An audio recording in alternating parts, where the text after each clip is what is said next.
honor of the faith that he lived, the legacy of his life, and his family, and all that he stood for. Thank you for your presence here today. What a man does for himself will pass with him, but what a man does for others will live long after he's gone.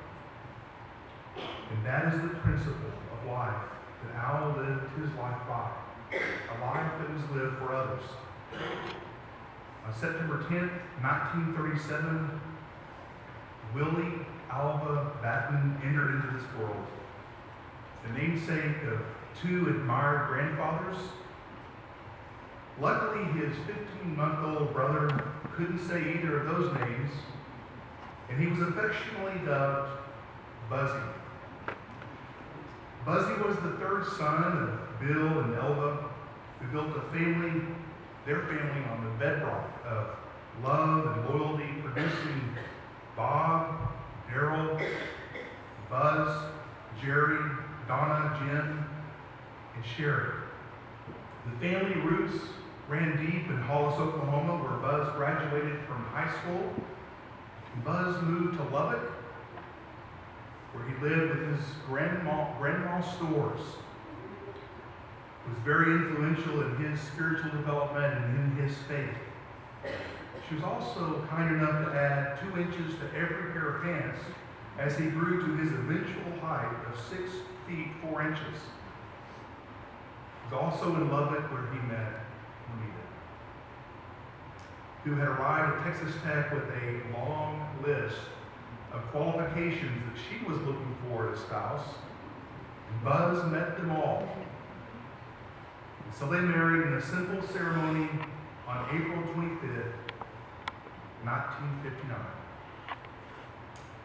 3 years later, Jane joined the couple, followed at a 2-year intervals by Sally, Grace, and Patrick. Somewhere between Sally and Grace, Buzz completed the requirements needed for his degree in accounting and graduated from Texas Tech. And the Battens moved to Garland in 1969, where Buzz earned his CPA, and he also earned his professional name, a new professional name, Al, by which most of us here know him. In 1974, the family moved to Ennis, and Al joined Don Hart's accounting office. Al became a mainstay and a foundation and a pillar in the lives of the youth in Ennis as the owner of the Rolling Line skating rink, and he was an avid supporter of the Ennis Lions. He was also an anchor of the Church of Christ, here as a deacon, and then as an elder. A special interest in our youth, a special interest in benevolence. He was an officer on the boards of Meals on Wheels and Ennis Work Camp. He brought new meaning to the term working board member. And that's exactly what he did and how he lived his life. Al had the heart of a servant, and he touched lives, countless lives, people in this community and other communities. The Batten family grew exponentially, and if you're able, as I mentioned your name, would you please stand? Over the next 2 decades, as Jane married Craig and had their children, Joel, Susanna, Chloe, and Lydia. And then Sally married Greg and had Holly and Melanie, Ben, and Kate. They did grow exponentially. Patrick added Leslie and Brianna. Grace married Tom and Sam and had Sam, Alex, and Joe. Family grew once more as Joel would marry Lauren, and Susanna married Matt, and Holly married Matt, Susanna married Matt, and Holly married Matt.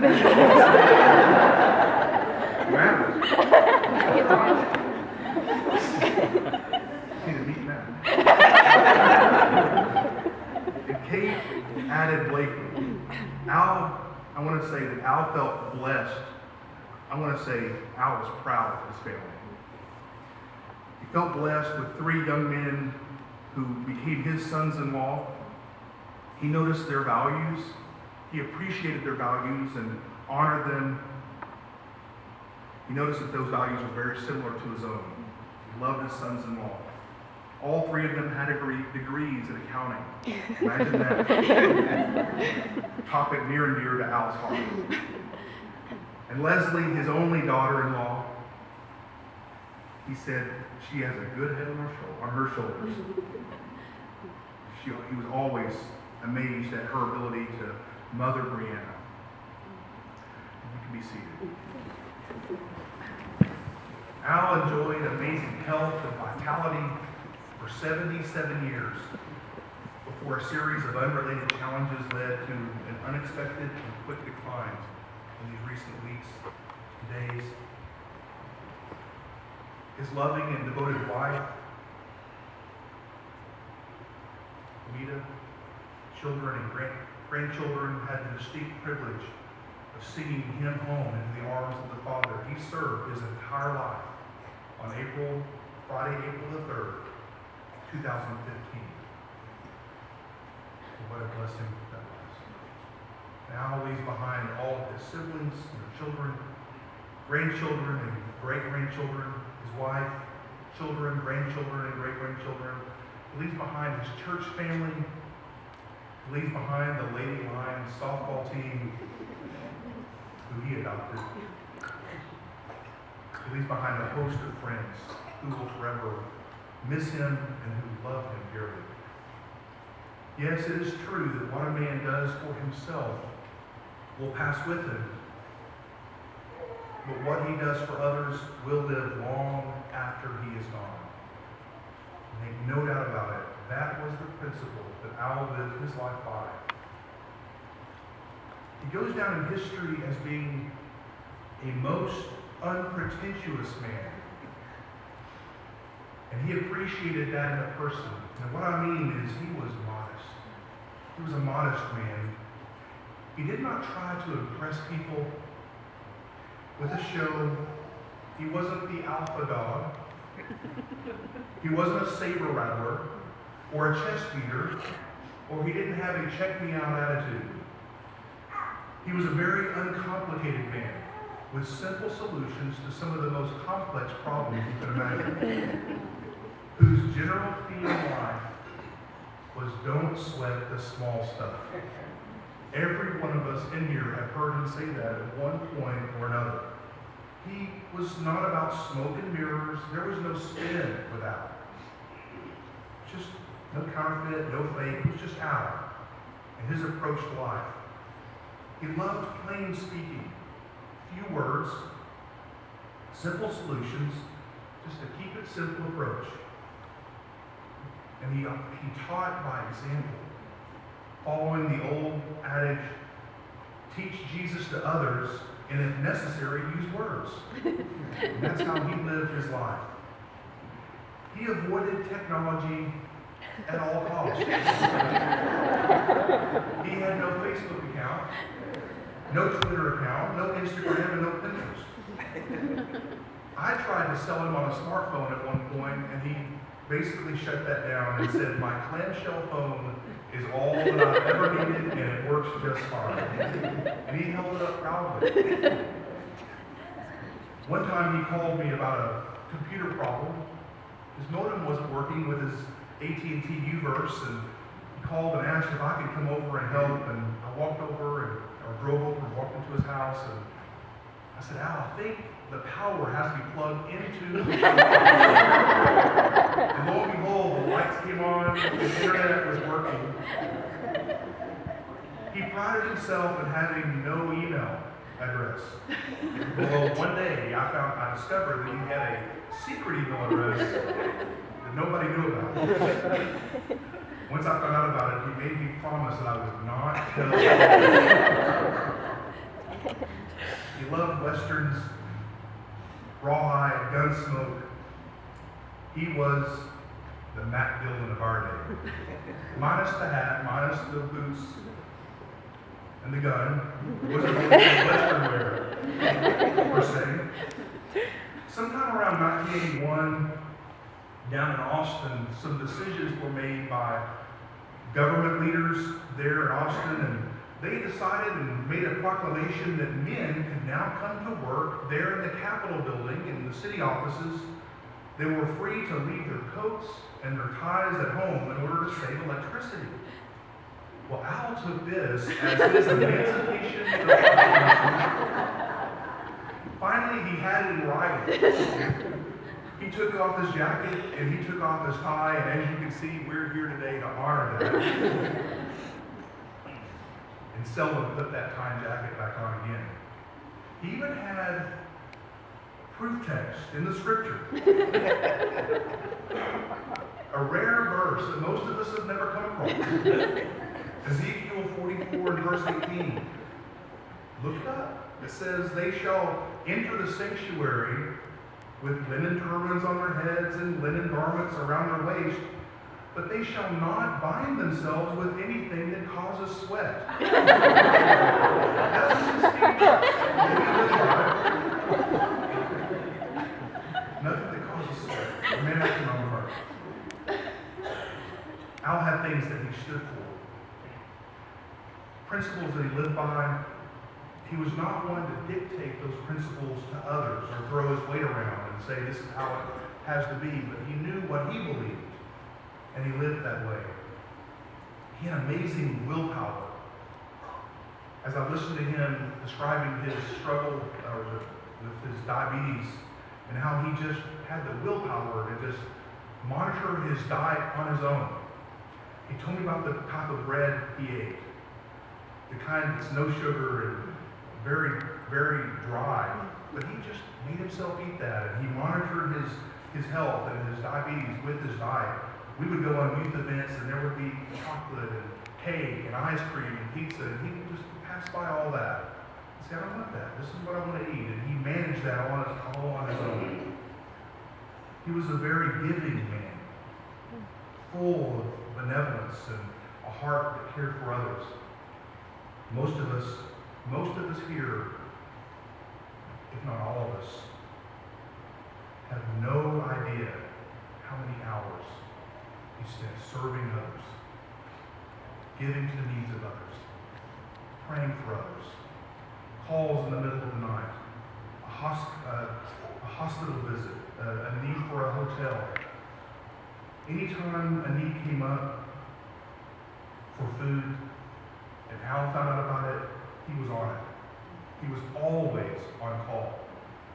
He told me, as I took the position here in 2011, he said, Scott, if you ever need anything, food from the pantry, a hotel for someone to stay in, call me.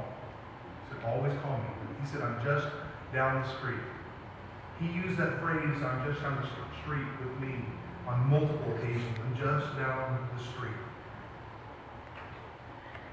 Many times when I would go to visit the hospital, I'd find that Al had already been there. And I don't know how he found out about these things. He had a source of information.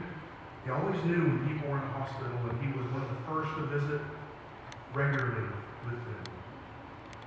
He cared for people and their needs. Many are not aware of his passion for our food pantry here. In the early days, when that food pantry was developed, he was the one who had the mind and vision of what that would look like and how it would run. And he loved to stock it, and he loved to help give food from the pantry to others. One time I called Al with a family that needed a place to stay. They were homeless here in town, and I said, can we just get a hotel for the night for them? It's a mom and a dad and a little boy, and he said, no, let's give them a whole week here, because one night's not going to do it. He was always thinking about tomorrow, the day after, and what they would need, and he made arrangements for the whole week for this family, making sure that they were cared for and they had what they needed. That was his way of serving people. No one here really knows how much he did for others. Well, I'll take that back. Lamita knows. And our Father in heaven knows.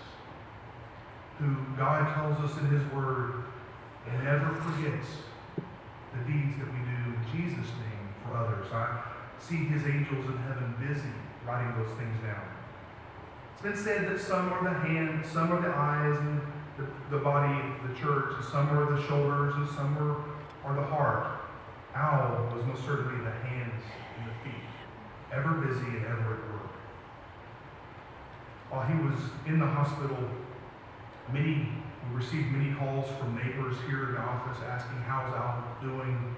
People that didn't see him at the girls' softball games. Down in his front row spot there, they saw that place vacant and they wanted to see how he was doing. He had a very practical view of his responsibility to the Lord.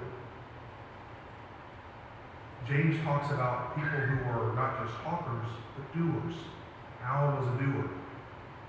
Both he and Lamita shared a very literal interpretation of the verses out of Matthew 6. It says, beware of practicing your righteousness before other people in order to be seen by them, for then you will have no reward from your Father in heaven. Then it says, and in the streets that may be praised by others, truly I say to you, they have received their reward.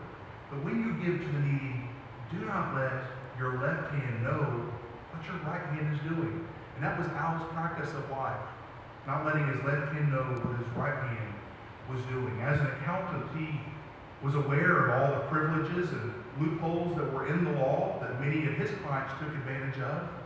But it's interesting that while he knew those laws were available, his own personal conviction of life and principle that he lived by was to not take advantage of those types of matters. He didn't say anything wrong to somebody else doing it. His clients took advantage of it, but his own principle of life would not let him take advantage of those things. Matthew 6, verse 19 was another verse that was important to him. Do not lay up treasures on earth where moth and rust destroy and where thieves break in and steal. Lay up treasures for yourself in heaven. And I can just imagine Al now going to those treasures that he stored up in heaven. He wasn't looking for treasure here on earth, looking for something in eternity.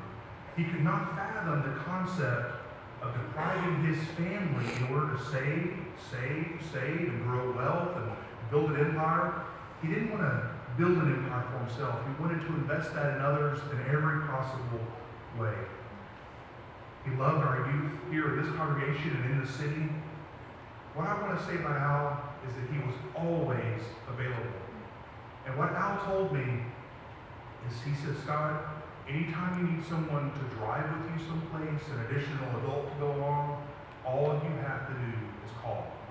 And I mean, I took advantage of that on multiple occasions. Al and I spent many hours on long travels on the road talking, and I learned his philosophy of life and how he lived and how he practiced those spiritual values. He provided transportation when there were needs. One time we went to Moore, Oklahoma, to help clean up from the tornado damage that had taken place that year. We took a van and our youth group, and I put a call out to some of our adults and said, would anyone like to join us on this trip? Well, Al stood up and said, I want to do that. This is the kind of thing I love to do. And I knew Al it's like he didn't get the memo that when you get older, you're not supposed to do those things anymore. Al just kept on doing them, and he loved doing them. And I want to say, and you can ask the youth that went on that trip, he was the hardest worker of our group. On one occasion, one of our group had to go to the hospital, and they were hot and overwhelmed with the heat and the work, and I was worried about it because we had two different groups going on and one person in the hospital, and he just said, Scott, don't split the small stuff, it's going to be okay. He said, you go to the hospital, I'll take care of the youth. And when I came back, I found him sitting down at the table playing games with the young people, talking to them, joking around, and having a good time. I was amazed at his ability to connect with our young people. Yes, Lamita did have a checklist, and I look forward to hearing more about that checklist from Brent in just a few moments. But I know that when Lamita met Al, that 165-pound, 6'4", unassuming man in a blue corduroy FFA jacket,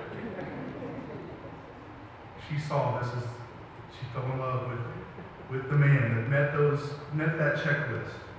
He had a flat top, Al was not one of those people that looked good and it worked for him. He did have some hideous shoes on. Lamita made sure he got rid of pretty quick.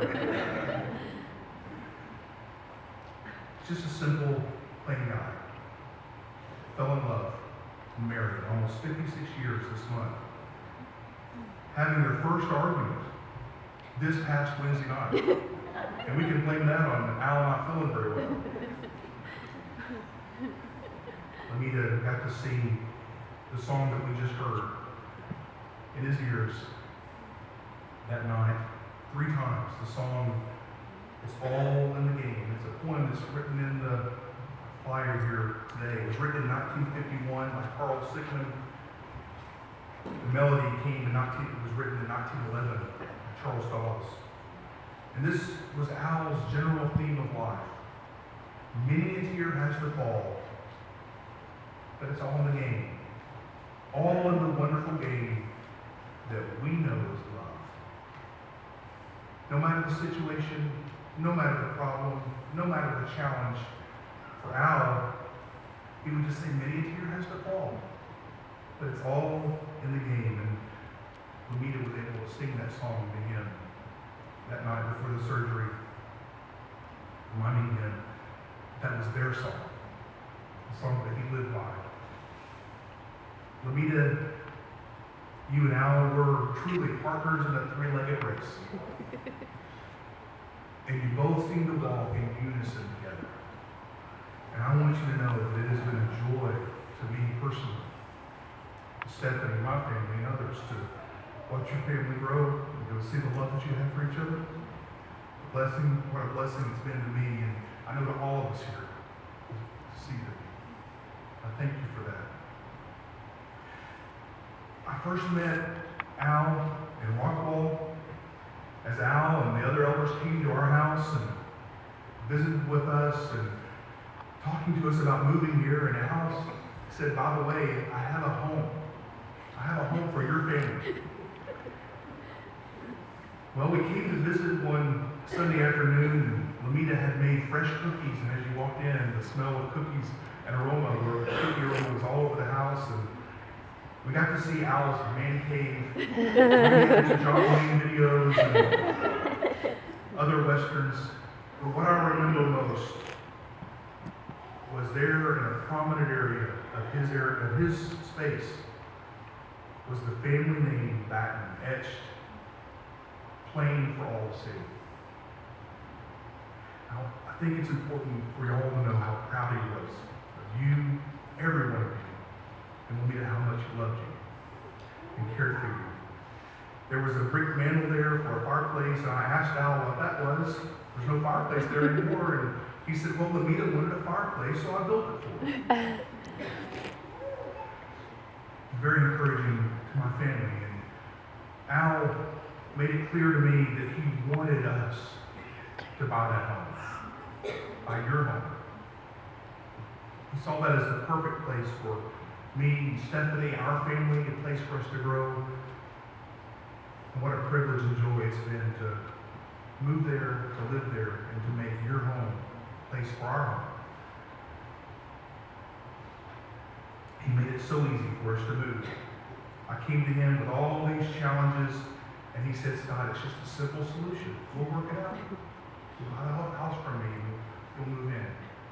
And that's how simple he made it. Hebrews makes it clear that people who live their lives in this way, with this kind of faith in the Lord, are looking for an eternal home. The writer of Hebrews makes it clear at that point. If they'd been looking for something else, it would have been obvious. But we discover that in verse 14 of Hebrews 11, they desired a better country, a heavenly one. And that's the kind of home that Al was building for and looking for. And therefore it says that God is not ashamed to be called their God, for he has prepared a city, a place for them. And I think it's very important for us to know this morning, this afternoon, that God is not ashamed to be called Al's God. because he is looking for that eternal city, that home in eternity. Yes, it's true, what a man does for himself will pass with him, but what he does for others will live long after he is gone. And this is how Al lived his life.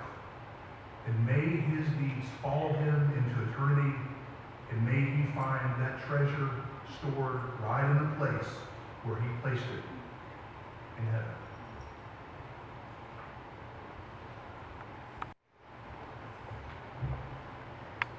As I travel through this pilgrim land, there is a friend who walks with me.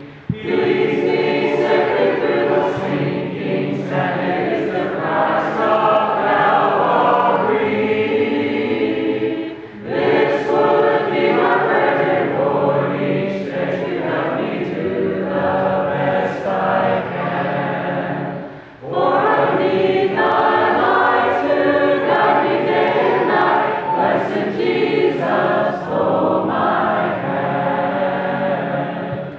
Blessed Jesus, hold my hand. Yes, I need thee every hour. Through this wilderness, protect me by thy side. Here I live my feet only. Oh Lord, dear Lord, look down on me. When I live in I live in there. Blessed Jesus, hold my hand. When I wander through the valley toward the setting of the sun, lead me safely to a land of rest, if I a crown of life have won. I have put my faith in thee, dear Lord, that I may reach the golden strand. There's no other friend of whom I can depend. Blessed Jesus, hold my hand. Blessed Jesus, hold my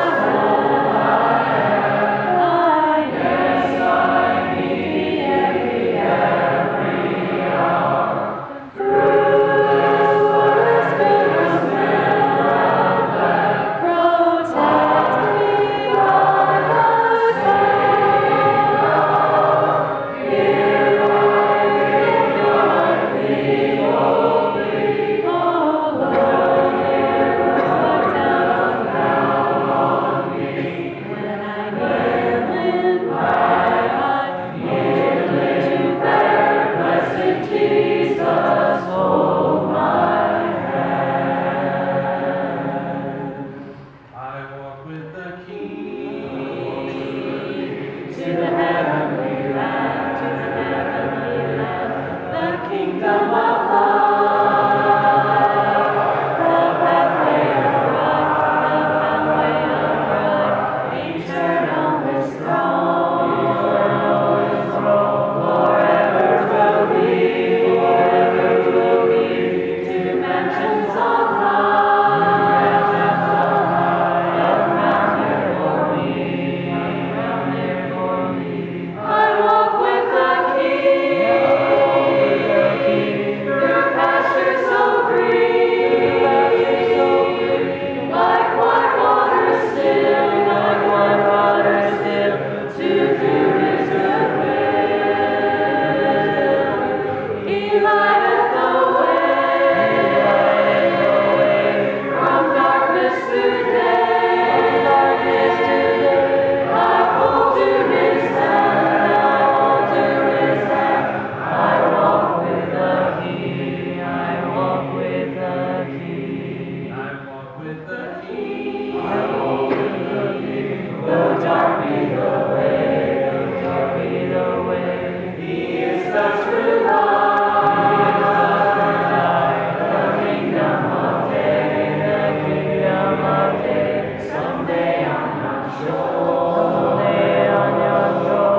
Good afternoon. I was told I was selected for this job because I have voice control. My interpretation of that is that maybe I won't turn into a blubbering idiot. But I'm not going to make any promises.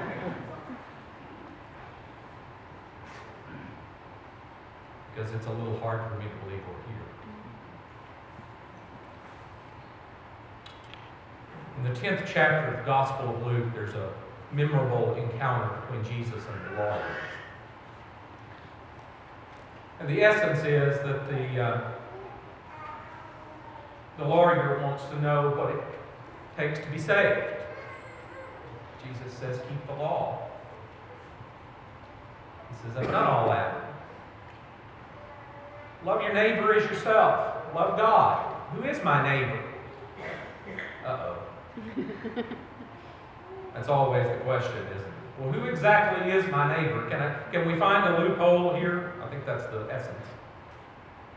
And Jesus tells a story about a nameless guy who helps an unlikely victim. And then he ends the story by saying, go and do that. Do likewise. I met Al Batten 27 years ago.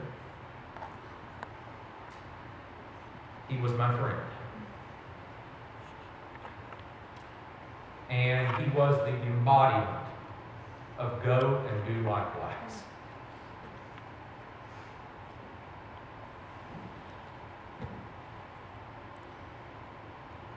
Everyone was Al's name. Everyone.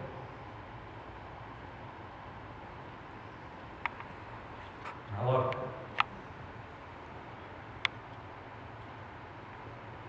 I told Amita, I think in many ways, it's because Al always reminded me of my own father. He was smart. He was sweet. He was practical. He was more than a little bit corny. Silly. And not an ounce of ego.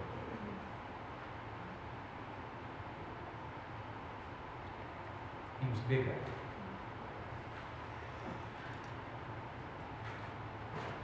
And he did not self-select that name. We gave that to him. This community. And part of it was his size. He was 9'4". He was huge. But more of it was that he was someone with such a big heart and a big spirit. And there was just a big quality of character about Al that just called for respect.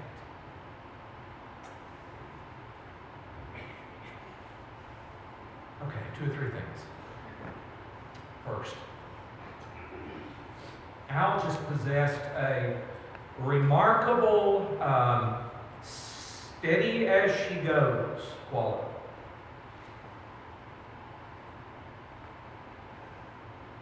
Al could come by my office up here, whether it was when it was right across the hall here or over in the new office complex. And he could interact with you and say something like, worry about that. It's no big deal. Don't sweat it. And all of a sudden, things just seemed better. It's like you could trust that. It made you feel more confident. He was good at that. He learned it from what I hear from his dad. And he told the story about how when he was a child and they were driving down the highway, there was this other car coming on the highway in their lane, and that his dad just never moved the wheel. Which seems counterintuitive. But Mr. Batten told him, he said, stay in your own lane. Let the other party correct. Let them make the adjustment. And sure enough, what happened that day is the other car swerved and avoided disaster. But I think that was a story that shaped Al in some powerful way. He shaped his view of life to stay the course, to be patient, to persevere, to push through, to show up and to stay. I mean, what's the old Woody Allen expression about 90% of life is showing up? Well, if that's true, then Al gets at least an A-. Al showed up. He stayed, and he was on call. I love the story I saw that Patrick had shared about when he was in high school playing basketball senior year, and they had a game at Everman, and it was a scrimmage, you know. They went up there, and Everman was ranked that year, had a really good team, so you thought there might have been a turnout, but Patrick said it was 2 teams, 2 referees, and 1 fan. And I can just picture that, can't you? I can just picture that. That was Al. And it was part of what inspired confidence in you, that Al exuded that just stay the course mentality. And you knew you could trust that. Don't worry about what others decide and do. You decide what's right. And you do likewise.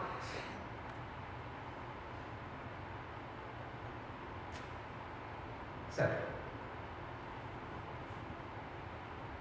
Al knew right and wrong. Al had a really strong moral center and a really strong sense for what was right and for what was wrong. Now, Al was not a theologian.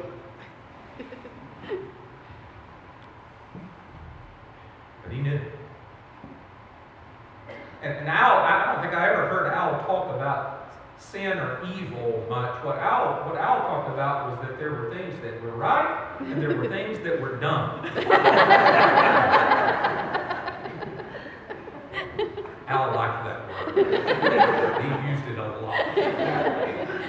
That's just dumb. That's just dumb. It's the dumbest thing I ever. You knew Al, you had a pretty good idea about what really mattered to him, about what was at his core principles, and they were visible. They were just demonstrable and observable, which brings me to this list. You need to hear this list.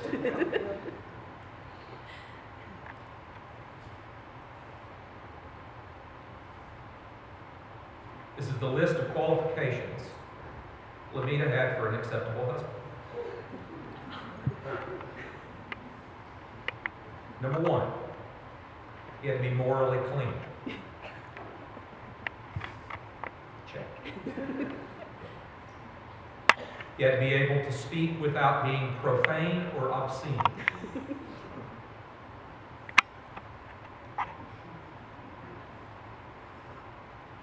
He had to treat women respectfully. And she shared this story that there was a young woman in his accounting office when he worked at International Harvester in Lubbock, who told the other women in the office, quote, "When we all get herded into a vault when there's a tornado in the area, try to stand next to Al Backer. He knows how to keep his hands to himself."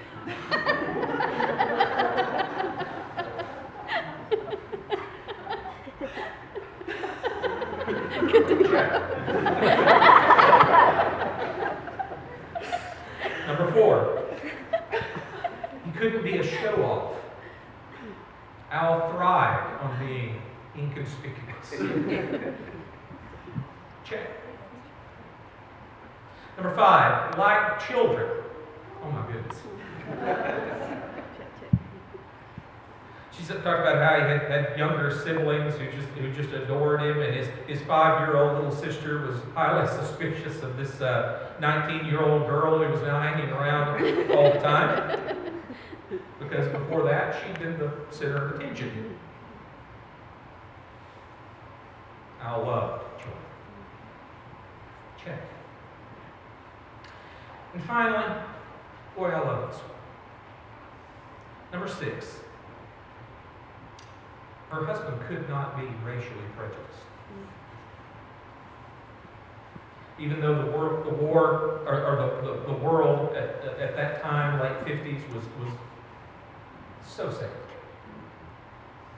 So much hatred. She said Al was tested on this when he worked when he was at Texas Tech. He worked at Coca-Cola, their bottling plant. And there were a number of young African American men who worked there with him, loading trucks together. And Al liked them. And he befriended them. And he joked with them, and he was comfortable in his relationship with them. And 20 years down the road, he buys a skating rink in Ennis, Texas. Everybody's welcome. All races. All socioeconomic groups. Everyone. And Al was like that all the way through. I'm going to go home and give that list of qualifications to my daughter.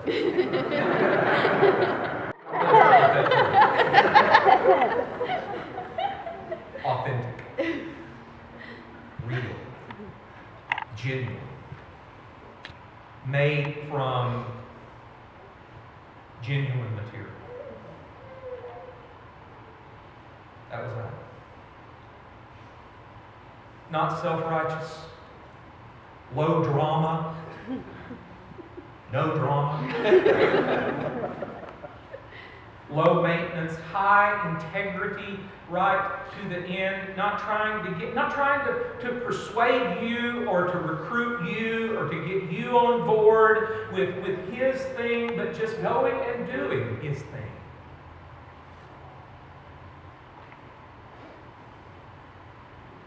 Lamita puts it beautifully. She said, his tastes could not be altered.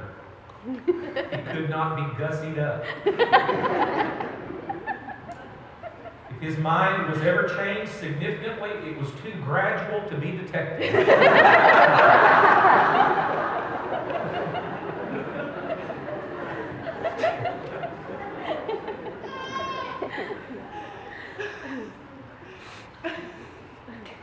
Number 3.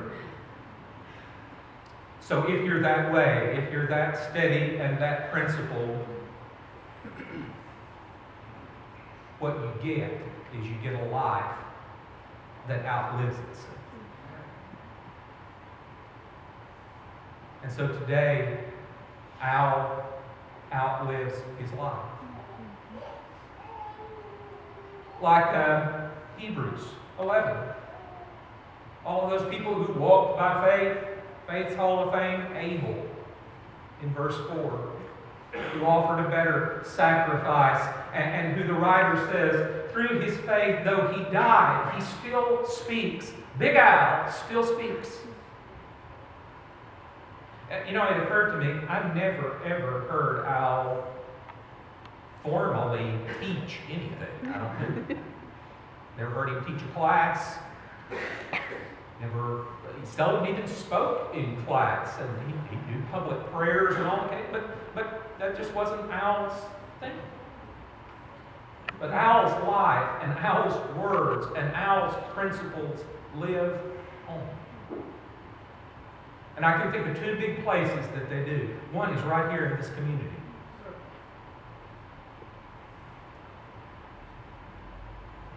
It is no overstatement to say that Al loved Ennis.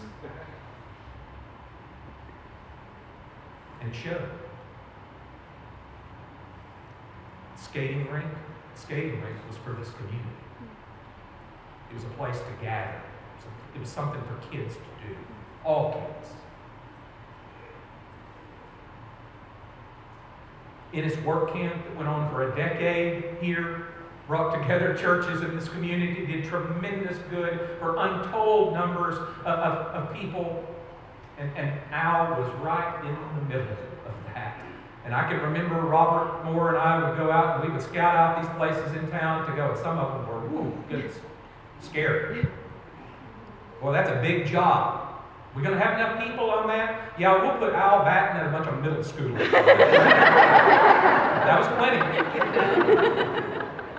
Al Batten and a bunch of middle schoolers was perfect. And you come back and maybe they didn't work as fast as all the other groups, the painting and the scraping and the yard cleanup and all that sort of thing, but it'd get done. Because Big Al was there.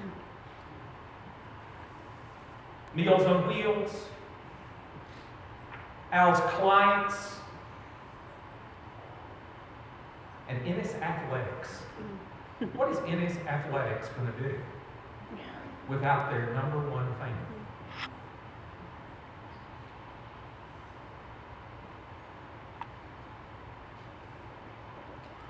Al's life and devotion and service to all people left this community a better place. Living beyond your life. So that's one place. The other place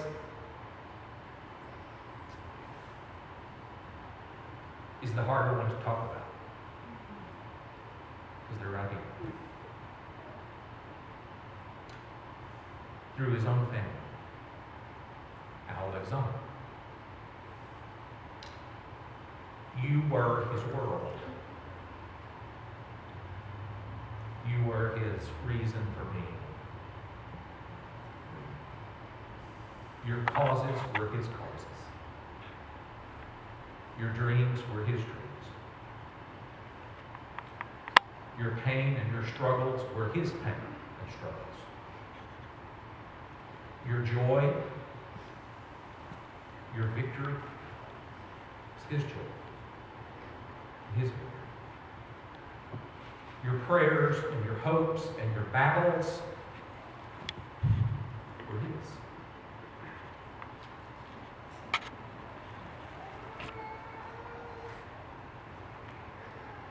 And my lasting forever image about that would be of both strength and tenderness. One of the most gentle people I've ever been around. And yet so powerful. And so my mental image of Al is going to be of this giant man with an Ennis Lions ball cap on his head and on his shoulder a tiny child. His own child, grandchild, great-grandchild. Perched on his shoulder, headed off to some adventure.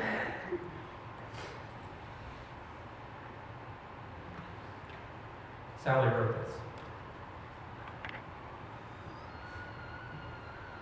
Besides that sparkling smile and uproarious laughter, what I'm going to remember most about Daddy are his oversized, warm, gentle, and compassionate hands.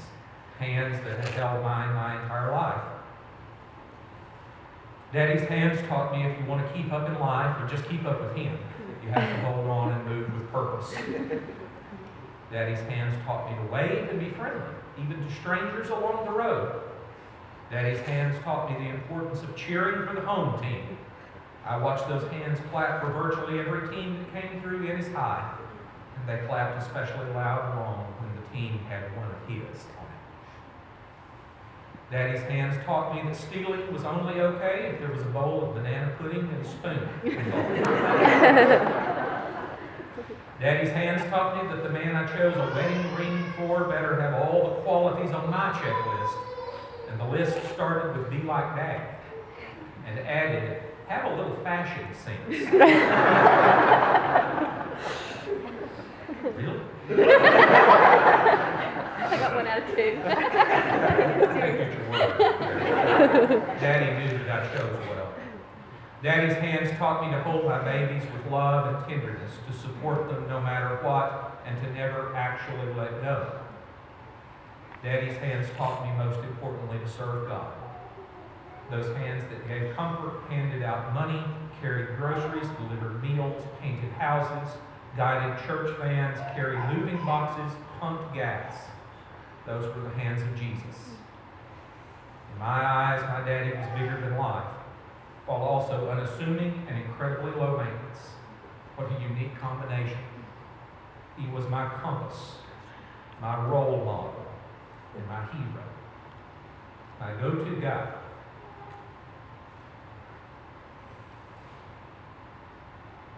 He's physically gone, and I'll miss him like crazy. But I am looking forward to the day when those big, strong hands welcome me into heaven, and I'll never have to let go of them again. Last night, I was with the family out at Holly's house. I think there were about 200 people. That was just saying. And I so enjoyed visiting with his slightly big brother, Daryl. And Daryl said it so well. He said, this family that Al leaves, this is his legacy. This is his life. This is what Al is all about.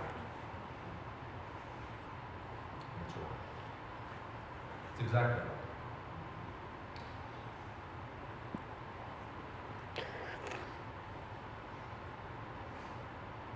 And other than my own, I've never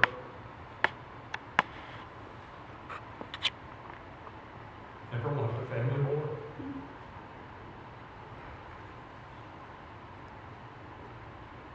And I mean it. And much of the reason why was this man. Your hero, your dad. So, let's all make his memory stand tall. James Arnett's tall. Let's make his legacy proud. All of us. Go serve your community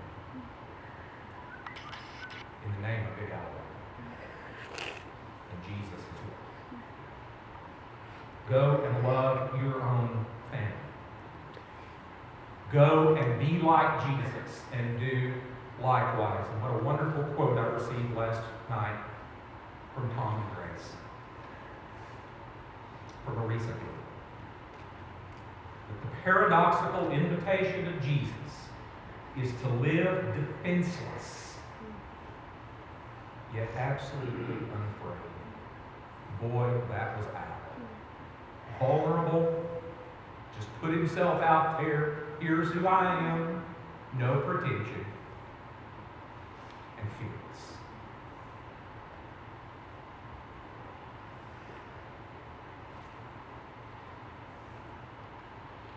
Okay.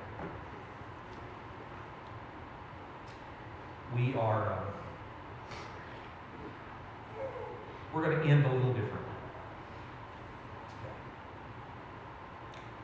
Y'all had a lot of rain. We don't get that in West Texas. So that's all right by me, but it's kind of wet right now. And the Memorial Park has told us that interment right now is not a possibility. So we're going to have to wait on that. So we're going to right now end with something like a committal. And we're going to have a couple of songs. And then in a few minutes we're going to close with Oh, I'll say more about that when we get to it. We're going to close with the Lord's Prayer. I saved this story because I thought I wanted to use it here, and I didn't.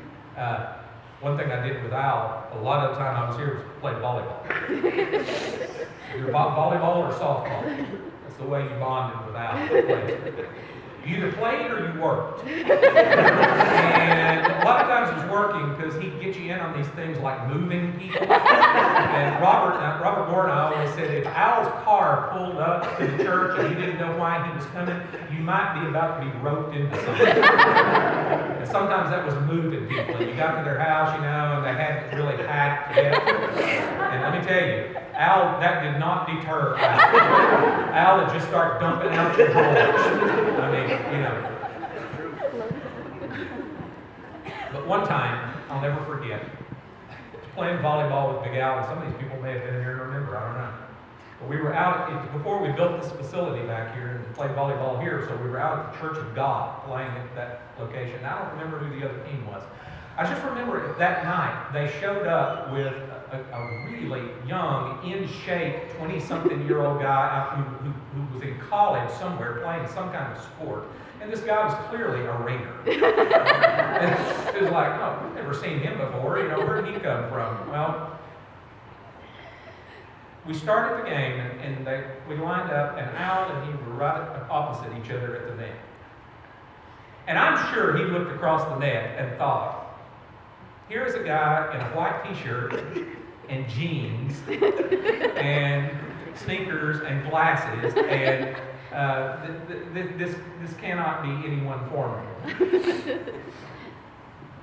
And we weren't 5 minutes into the game until the ball went up directly above the net, and that guy, he could get some altitude, some elevation. He got up in the air and he just pounded that volleyball. Except Al was already there. And Robert Moore used to call it the claw. Al Batten claw just reached up above the net, and that guy hit it hard. He hammered that volleyball, and it was going to spike it right into the floor, except Al's hand never moved. And that ball hit Al's hand, and it went right back into that guy. And he was on the floor. And I thought we were going to have to call 911 there for a minute. And we had to stop, and the guy just kind of went over to the sideline and sat there like a little bird for the next 30 minutes or so. And Al felt so bad about that. That was so Al. He just blocked the guy's shot. And for the rest of the night, Al's going, I was just trying to block a shot.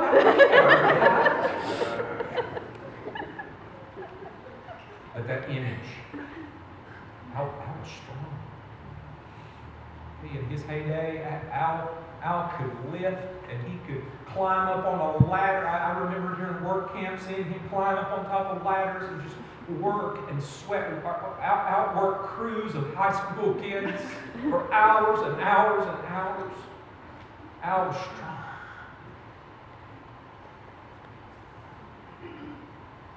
But his body quit. I don't know if you've read the fine print on yourself or not, but yours will too.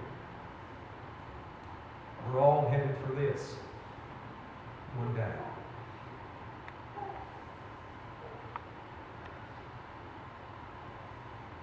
For we know that if the tent that is our earthly home is destroyed, we have a building for God.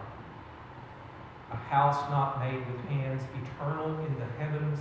For in this tent we groan, longing to put on our heavenly dwelling. If indeed by putting it on we may not be found naked. For while we're still in this tent we groan, being burdened, not that we be unclothed, but that we be further clothed, so that what is mortal may be swallowed up in life. He who has prepared for us this very thing is God, who has given us His Spirit as a guarantee. We are always of good courage because we know that while we're at home in the body, we are away from the Lord. For we walk by faith and not by sight. Al walked by faith and not by sight. And so, if what we celebrated yesterday, Easter, is real, then God's promises are true. And we get a new resurrection body. And Al is secure in the hands of God. And so as we commit his body to the earth, we do so with the knowledge that it will be raised up. That is our faith as Christianity. Dust to dust. The body returns to the earth from which it came. The spirit returns to God who made it. Be the time that binds our hearts in Christian love, the fellowship of kindred minds is like to that of love. Before our Father's throne, we pour our ardent prayers. Our fears, our hopes, our aims are one, our comforts and our cares. We share our mutual woes, our mutual burdens bear, and often for each other flows the sympathizing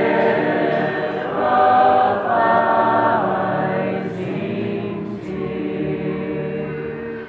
When we asunder part, it gives us inward pain, but we shall still be joined in heart and hope to meet again. Bind us together, Lord, bind us together with cords that cannot be broken. Bind us together, Lord, bind us together, Lord, bind us together with love. There is only one God. There is only one King. There is only one body. That is why we can sing. Bind us together, Lord, bind us together with cords that cannot be broken. Bind us together, Lord, bind us together, Lord, bind us together with love. An evening bedtime tradition in the Batten home with the children as they were growing up, that before bedtime, that they would say the Lord's Prayer together. Today, as we say good night to Big Al, I I just want to remind you that the Lord says good morning. He's more alive now than he's ever been before, with a brand new body.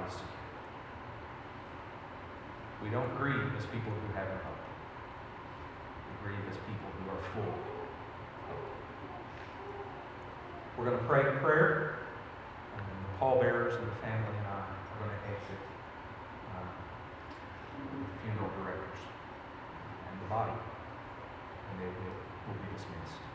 Thank you for your presence today. Our Father who art in heaven, hallowed be thy name. Thy kingdom come, thy will be done on earth as it is in heaven. Give us this day our daily bread. Forgive us our debts as we forgive our debtors. And lead us not into temptation, but deliver us from the evil one. For thine is the kingdom and the power and the glory forever. And the whole church said, Amen.